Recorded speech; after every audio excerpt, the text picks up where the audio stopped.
जवाबदार जेके मुंहिंजा आहिनि मुड़ुसु सहुरा रावल ऐं ॿिया हुनजा घर जा भाती उन्हनि जेको त गोलियूं हयूं मुंहिंजी धीअ खे घर में कमरे में त वरी मूंखे ख़बर पई त डॉक्टर नसीर हुनजो इलाजु कयो आहे, गोलियूं कढियूं अथसि ऐं जेको आहे सो इलाजु बि हुनजो कंदो रहियो आहे। ऐं उन खां पोइ जेको मूंखे ख़बर पई त इहा फोटू हिन वटि फोटू घुरियां न ॾिनई, न का रिपोर्ट थो ॾे ऐं न कोई का ॿुधाए थो ऐं वॾी रक़म वठी जेको आहे सो मुंहिंजी धीउ खे हिननि पाण मारायो आहे। डॉक्टर नसीर में माना जेको सो बग़ैर पुलिस रिपोर्ट जे मुंहिंजी न्याणी जो जेको सो गोली कढियईं, इलाजु कयईं, उनजो न सरकारी का लेटर आहे न ॿियो आहे, इहो कहिड़े आधार ते कयईं। जेको आहे सो उनजा फ़ोटो निकिरंदा आहिनि, गोली जी सभु कुझु हूंदो आहे, लेटर वठिबो आहे सरकारी पुलिस खां, पुलिस खे ॿुधाइबो आहे बग़ैर कंहिं इतलाह जे जेको आहे सो हिन खां वॾी रक़म वठी इलाजु कंदे रहियो आहे, प्राइवेट अलाए किथे किथे इलाजु कंदो रहियो आहे। उनजो त जेको माना ॿुधाए बि नथो ऐं माना उनजो न को फोटू न को सबूत न को ॾेई नथो। धणीनि त लिकायो, पर हीउ छो पियो लिकाए डॉक्टर थी साईं, हीउ लिकाए छो पियो? असांजो छोकिरी जो माना कातल हीउ पियो थिए न साईं। अस्सलाम वालेकुम नाज़रीन, HR JDO न्यूज़ में आउं आहियां वज़ीर उनड़। अॼु असां सां गॾु मौजूदु आहे सकरण शहर जो बहितरीनु डॉक्टर नसीर अहमद मीमुण। डॉक्टर नसीर अहमद मीमुण असां वटि आयो आहे तरदीद करण, जेको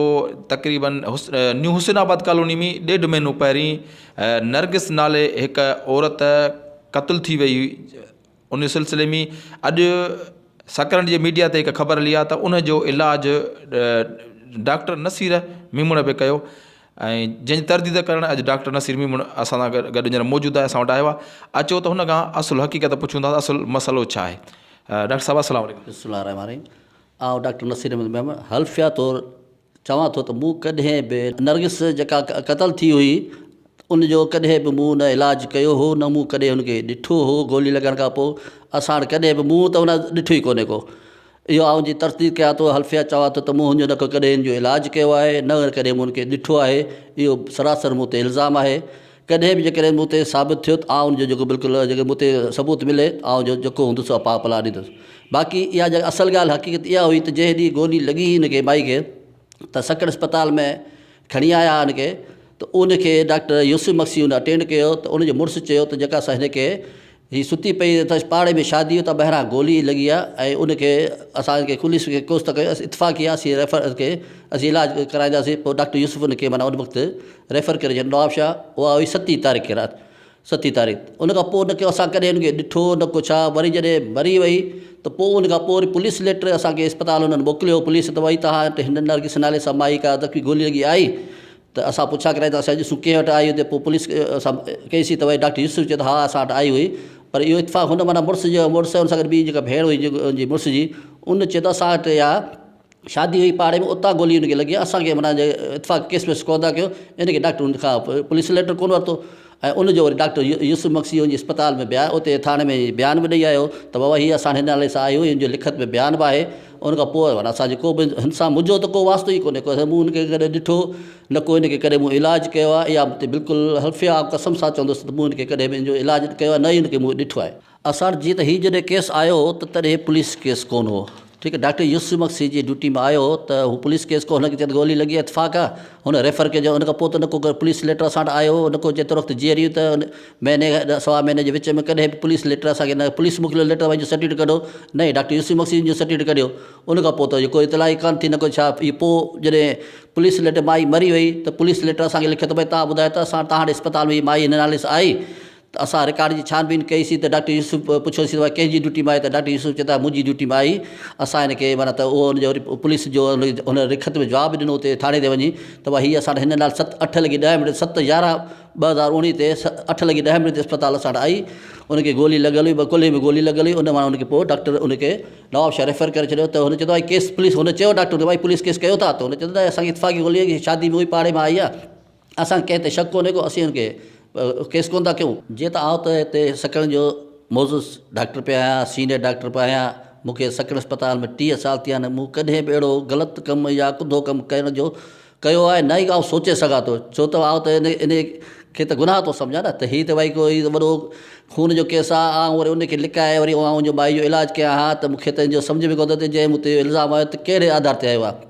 कॾहिं बि जेकॾहिं जेकॾहिं हुनखे साबिती ॾे आउं जो पलाण तयारु आहियां। मूंखे बाक़ी हुनजो चवणु त भई डॉक्टर सर्टिफिकेट असांखे नथो ॾिए त इहो त पोस्टमार्टम कयो आहे नवाबशाह जो बोर्ड वेठो आहे उन में 4-5 मेंबर आहिनि उन्हनि जी सही सां सर्टिफिकेट निकितो आहे उहो जॾहिं फाइनल रिपोर्ट तॾहिं ईंदी जॾहिं उहो जुज़ा ईंदा नवाबशाह हुननि मोकिलिया आहिनि रोड़ी या जितां रिपोर्ट ईंदी त सर्टिफिकेट उहे कंदा हिन सर्टिफिकेट सां मुंहिंजो को वास्तो ई करे त भई मुंहिंजो जो पोस्टमार्टम सर्टिफिकेट नथो ॾियां मूं न को कयो आहे पोस्टमार्टम न कोई को असां वटि आई आहे पोस्टमार्टम हीअ त उते लाश खोटाए उते बोर्ड वेठो असां अस्पताल में त आई कान्हे पोस्टमार्टम जो असां हुनखे इनकार कंदासीं त वरी पोस्टमार्टम छो न कयो जेको जज साहब जे ऑर्डर ते जेको पोस्टमार्टम कयो वियो तव्हां बि हुयो हुते पर डॉक्टरनि जी पूरी टीम आई हाणे जेको सर्टिफिकेट लास्ट कढंदा जुज़नि जो उहो त उहा ई टीम कढंदी न हा जेका जेको जॾहिं पोस्टमार्टम जॾहिं थियो पियो हुते एक्ज़ूमेशन चइबो आहे जेके हुते थाणे ते त डॉक्टर नसीर शाह मूंखे चयो त भई मूंखे घबराए थी त मूंसां गॾिजी हलो त हुनखे हेल्प जे लाइ हुते गॾिजी वियोसि त उते हुननि माना जेको हीउ सर्टिफिकेट जेको पोस्टमार्टम कयो उहा सॼी नवाबशाह जी टीम हुई असांजो हुन में को बि मुंहिंजो हुयो त कोन डॉक्टर नसीर शाह में मेंबर हुई ॿिया मेंबर जेके हुते हुआ नवाबशाह जा हुआ ऐं उन्हनि पंहिंजे सहियुनि सां सर्टिफिकेट इशू कयो आहे प्रोविजनल सर्टिफिकेट हुननि कढियो आहे पोस्टमार्टम जो वरी जॾहिं रिपोर्ट ईंदी त उन मां उहो ई सर्टिफिकेट ॾींदा मुंहिंजो हिन सर्टिफिकेट सां को तालुक़ु न आहे न कोई कोन जेको सर्टिफिकेट कंदुसि उहो चए थो भई डॉक्टर सर्टिफिकेट नथो ॾिए मूंखे छा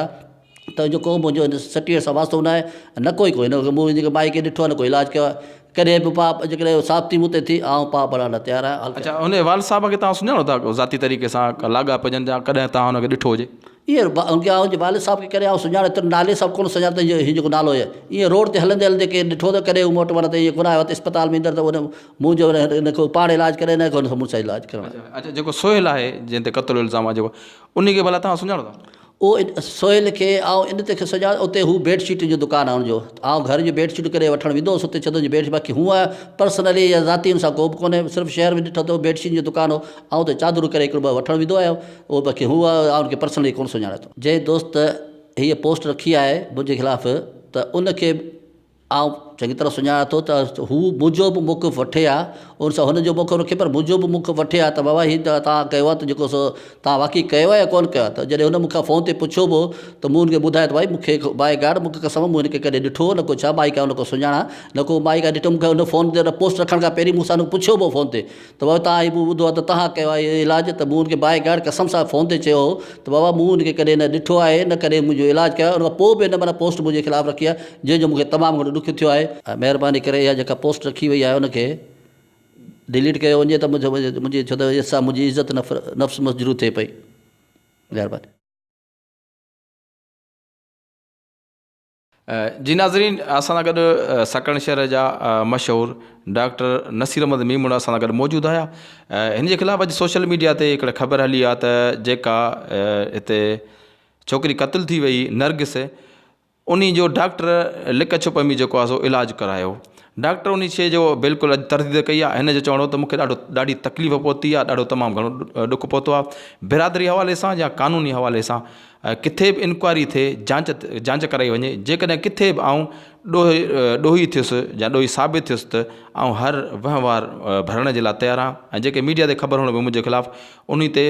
उनजो मूंखे तमामु घणो ॾुख थियो आहे मूं ते ऐं मुंहिंजे फैमिलीअ पूरीअ ते बि तमामु घणो उनजो ख़राबु असरु थियो आहे ऐं उन दोस्तनि खे बि गुज़ारिश थो कयां त जिन मुंहिंजी वीडियो रखी आहे ऐं ॾुख उन ॻाल्हि जो आहे त उहे मूंखां मौक़ुफ़ ज़रूरु वठनि हा त डॉक्टर साहिबु हीउ छो त नंढिड़ो मसइलो कोन्हे को इलाही सारो वॾो मसइलो आयो हिकु छोकिरी क़तलु थी वई आहे ऐं उहो डॉक्टर कीअं थो हुनजो जेको आहे सो सरकारी पुलिस जे लेटर खां सवाइ लिक में वेही इलाजु करे सघे कैमरामैन शान सां गॾु वज़ीर उनड़ HR JDU न्यूज़ सकरंड।